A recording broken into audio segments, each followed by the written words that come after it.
गंजाम जिला धराकोट रे रथयात्रा देखा मिले भिन्न एक परंपरा। आषाढ़ मास शुक्ल पक्ष द्वितीय तिथि गुंडीचा दिन चतुर्थामूर्ति रथारूढ़ हुअंती, किंतु ता परदिन एठी टणा हुए रथ।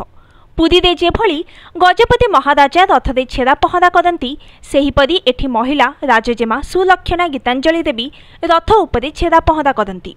जदिओ एठाकार इतिहास कथा कहुए, गंजाम जिलार धराकोट तत्कालीन गड़जात राज्यगुड़िक मध्य अन्यतम। जगन्नाथ संस्कृति अनुसार धराकोट गड़े राजराजुड़ा अमलू प्रतिष्ठित एही मंदिर रे पूजा पाउछंती चतुर्धामूर्ति। एही मंदिरर परिचालना दायित्व स्वयं राजपरिवार उपरे न्यस्त थिबा बेले जगन्नाथ संस्कृतिर नीति नियम निघंट अनुसार एठारे 12 मासरे 13 पर्व पालन हुए। उत्कलीय जगन्नाथ संस्कृति रे सारा विश्व रे रथयात्रा समय रे गुंडीचा दिन रथ टणा जाइथाए। हेले धराकोट गड़े रथयात्रा संपूर्ण व्यतिक्रम और नियारा। एठी गुंडीचा दिन केवल सुदर्शन सहित 3 ठाकुरंकु रथारूढ़ कराए। ता परदिन रथ टाणीबार स्वतंत्र व्यवस्था रही। रथयात्रा दिन राजजेमा सुलक्षणा गीतांजलि देवी मंदिर को जाई पूजार्चना करने सहित 3 ठाकुरंक पाद दौड़ी धरी पहंडी विजे करांती। धाड़ी पहंडी रे ठाकुर माने आसी रथ उपरे विजे करंती। एही समय रे सेवायत माने देवकार्य करिथांती। रथ उपरे छेरा पहरा कार्य समापन करी रथारूढ़ ठाकुरंक संध्या आलती सारी पुष्पांजलि अर्पण परे बड़ पंडा राजा साहबंक मुंडरे सिरप पिंधाई देवार कार्य समापन करती। रथयात्रा जने राजकन्यांक हातरे देवकार्य देखिबाकू बहु लोकंकर समागम हुए। Bureau report, news today.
आगुल करूँ ना घंटा 6 नहीं